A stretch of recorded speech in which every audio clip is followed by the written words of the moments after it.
नमस्कार। आज का ये वीडियो भृगु नंदी नाड़ी में जो अपने डाइवोर्स का प्रैक्टिकल एग्जाम्पल्स देख रहे थे उसी से रिलेटेड है।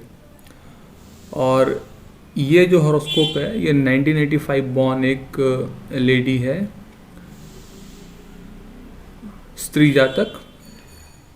मैरिटल लाइफ जो है वो पूरी तरह से नष्ट हो चुकी है, डाइवोर्स हो गया है, सेपरेटेड है हस्बैंड से। अभी सेकंड मैरिज के लिए क्वेश्चन इनका है। इनका कंसर्न यही था at the time of consultation कि इनकी दूसरी शादी कब होगी, कैसी चलेगी, क्या होगा, नहीं होगा, यही इनका प्रश्न था। तो देखिए अगेन जो है लास्ट वीडियो में जो मैंने आप लोगों को बताया था कि केतु जो है वो डिवोर्स का कारक होता है in BNN। Okay, Ketu dispute, dejection, delinking, इन सब चीज़ों को दिखाता है। तो यहाँ पर अपने देखते हैं चूँकि स्त्री जातक है तो जीव कारक शुक्र अपनी राशि में है।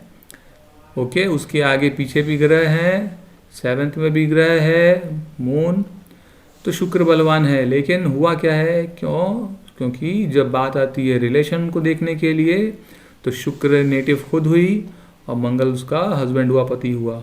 ओके, अब इन दोनों के बीच में केतु है तो अगेन यहाँ पर डिवोर्स का योग बन गया है। कोई भी बचाव अच्छा यहाँ पर नहीं बना है। साथ ही मंगल और बुध का परिवर्तन है। देखिए मंगल और बुध दोनों जो है अप्रॉक्स मंथली प्लैनेट है। मार्स 45 डेज लेता है ट्रांजिट करने में एक राशि को लगभग, और बुध तो बहुत जल्दी ही बदल जाता है ना, 1 मंथ भी नहीं लेता। तो खैर इन दोनों में परिवर्तन भी है। तो होता क्या है कि अगेन वही मार्स और मरकरी आगे पीछे बैठे हैं शुक्र के, तो मैरिटल लाइफ में प्रॉब्लम रहती है क्योंकि एक्सचेंज भी है। तो शुक्र को कभी कोई लड़का पसंद आ रहा है ना, चंद्र भी सामने है शुक्र के, तो मदर का भी बहुत इन्फ्लुएंस है, इंटरफेयर बहुत ज़्यादा है मैरिटल लाइफ में, इस कारण से भी चीज़ें बिगड़ती हैं। तो देखिए अभी कि ये जो क्लियर कट यहाँ पर जो है योग देखने को अपने को मिल रहा है कि किस प्रकार से जो है ये जो योग है ये अपने आप में ही पर्याप्त है देखने के लिए कि मंगल चलता है तो वो शुक्र से नहीं मिल पा रहा, वहाँ डिस्प्यूट का कारक बैठा है केतु, और जो कि प्रॉब्लम क्रिएट कर रहा है, इसने वॉल क्रिएट कर दी है। दैट्स वाई ये बहुत ज़्यादा बड़ी प्रॉब्लम हो गई। तो इनके पति के साथ विच्छेद हो गया है और चंद्र जो है उसकी दृष्टि आ रही है, राइट। चंद्र की दृष्टि जो है यहाँ पर आती हुई दिख रही है। ओके,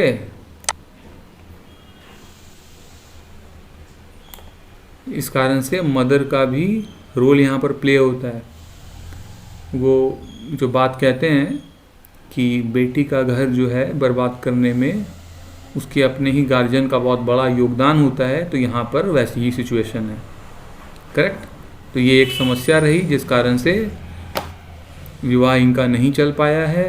और आगे सेकंड मैरिज के लिए जो भी मुझको कहना था वो मैंने कह दिया है, क्योंकि मैं बात अभी सेकंड मैरिज की नहीं कर रहा, इसलिए इस पर बात मैं अभी नहीं करूँगा आप लोगों के साथ।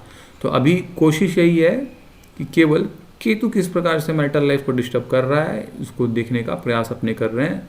इसके आगे जहाँ पर केतु का इन्वॉल्वमेंट नहीं होता लेकिन वहाँ भी डिवोर्स होता है, या हस्बैंड की डेथ हो गई या वाइफ की डेथ हो गई, तो वो किस केसेस में होता है इसको भी बताने का प्रयास करूँगा।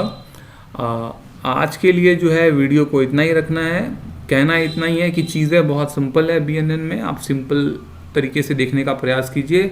बहुत ज़्यादा उसमें गंदगी मचाएंगे, लग्न लेंगे, नक्षत्र लेंगे, डिविजनल चार्ट्स वगैरह उसमें इंटरप्रेट करने की कोशिश करेंगे तो वो उसका फ्लेवर जो है BNN का वो मिसिंग हो जाएगा, वो चला जाएगा। ओके,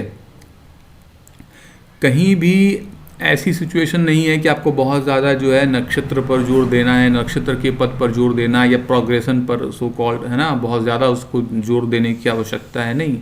जब पहले के समय पर जो वैद्य होते थे वो नब्ज पकड़ के ही बीमारी को पकड़ लेते थे, और आज के समय पर हमारे भारत की चिकित्सा जो है वो इस स्थिति पे पहुंच गई है कि अभी आपको अगर पेट में दर्द भी है तो भी आपको टेस्ट करवाने के लिए डॉक्टर सलाह देते हैं, उसके बाद भी आपका ट्रीटमेंट हो नहीं पाता। तो दिक्कत यही है कि अगर एक ज़मीन है, उस ज़मीन पर आप एक घर बनाते हैं और उस घर पर आप जो है उसके फ्लोर जो है बढ़ाते ही जा रहे हैं, है ना। आपने पहले ग्राउंड फ्लोर बना लिया, फिर आपने फर्स्ट फ्लोर बना लिया, सेकंड बना लिया, थर्ड बना लिया, फोर्थ बना लिया, आप बनाए ही जा रहे हैं उसके ऊपर। तो आपको साथ में ये भी ध्यान रखना चाहिए कि आपकी नींव कितनी मजबूत है, ओके, नहीं तो वो गिर जाएगी पूरी बिल्डिंग। तो उसी तरह से कुछ भी देखिए, कितना भी डीप में देखिए, कहीं कोई दिक्कत वाली बात नहीं है, लेकिन इस बात का ध्यान रखिए कि कहीं बेस आपका हिल न जाए। बेस अगर हिल जाएगा तो फिर कुछ हो नहीं पाएगा फिर। क्लियर? भृगुनंदी नाड़ी में क्लियर कट कहा है कि ग्रह चारेण वदमी अहम, कि ग्रह अपने चार में, अपने चलन में जब वो आगे मूव करता है, तो जब वो दूसरे प्लैनेट से मेल करता है तभी जो है घटना घटित होती है। कोई भी अकेला ग्रह जो है घटना घटित नहीं करता। जिस प्रकार से कृष्णमूर्ति पद्धति में कोई भी अकेला हाउस किसी घटना को नहीं रिप्रेजेंट करता, मल्टीपल हाउस जो है एक साथ मिलते हैं। मैरिज के लिए 2, 7, 11, चाइल्ड बर्थ के लिए 2, 5, 11, है ना। इस तरह से जॉब के लिए 2, 6, 10, 11, बिजनेस के लिए 2, 7, 10, 11। तो ये सब एक साथ मिल के फिर जो है घटना को घटित करते हैं। उसी तरह से भृगुनंदी नाड़ी में कोई एक अकेला ग्रह घटना घटित नहीं करता, वो जब दूसरे ग्रह से मिलता है तब घटना घटित होती है। ओके, तो भृगुनंदी नाड़ी जो है बेसिकली वो ग्रह नाड़ी है ना। नाड़ियाँ भी कई प्रकार की हैं, तो भृगुनंदी नाड़ी वो ग्रह नाड़ी है। उसमें बहुत ज़्यादा जो है नक्षत्र आदि का इंटरप्रिटेशन करना उचित नहीं है, वो फिर अलग ही लेवल पर बात चली जाएगी, उसकी कोई आवश्यकता मैं नहीं समझता। ओके, कुछ लोग ये भी कोशिश कर रहे हैं कि पराशर में जो है त्रिकोण संबंध को लेकर के फिर जो है उसको देखने का प्रयास कर रहे हैं। तो ये एक प्रयास हो सकता है, बट कितना कारगर सिद्ध होगा ये जो प्रैक्टिस कर रहा है वो ही बता सकता है, या जो इसका अनुभव करे वो बता सकता है। मेरा तो स्पष्ट कहना है कि आप चीज़ों को बहुत ही सिंपली जितना अच्छा देख सकते हैं उसको डिफ़िकल्ट करके आप चल नहीं पाएंगे ज्योतिष में। फिर रही बात त्रिकोण संबंधों की, तो त्रिकोण में संबंध होते हैं आपस में, इस बात की पुष्टि तो फलदीपिका भी करती है। ओके, फलदीपिका ग्रंथ में संबंध के विषय में जहाँ जिस चैप्टर में बताया है वहाँ आप देखेंगे तो उसमें कहा है त्रिकोण में बैठे हुए ग्रह में संबंध होता है।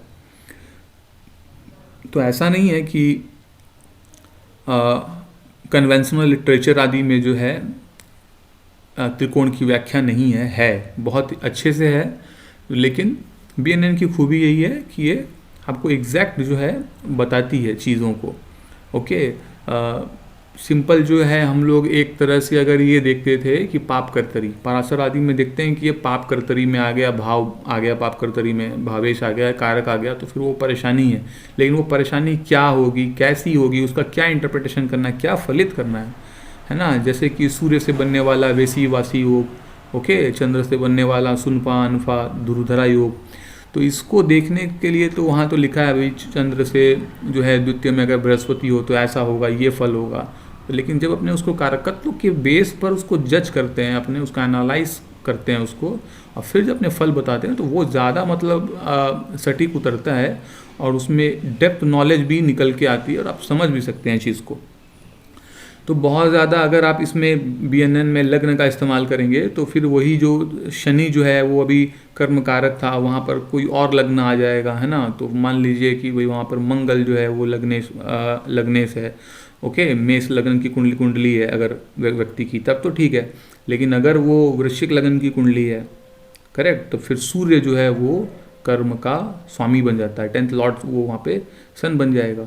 तब फिर सूर्य और शनि में आपस में सामंजस्य कैसे देखेंगे। एक महानुभाव है, वो कहते हैं कि अगर नैसर्गिक और तात्कालिक, है ना, इन दोनों का अगर योग हो जाए तो फिर वो सहस्र योग कारक ग्रह होता है। अरे भाई साहब, अगर वृश्चिक लगन की कुंडली हो तो 10वें भाव का स्वामी सूर्य बनता है, और नैसर्गिक जो है मेष लगन की कुंडली में शनि 10वें का स्वामी है। तो सूर्य शनि का योग कितना भी बेटर बन जाए तो सहस्र योग कारक बन गया आपके अकॉर्डिंग, लेकिन वो परेशानी तो देगा ना, क्योंकि वो एंटी है दोनों, ठीक है।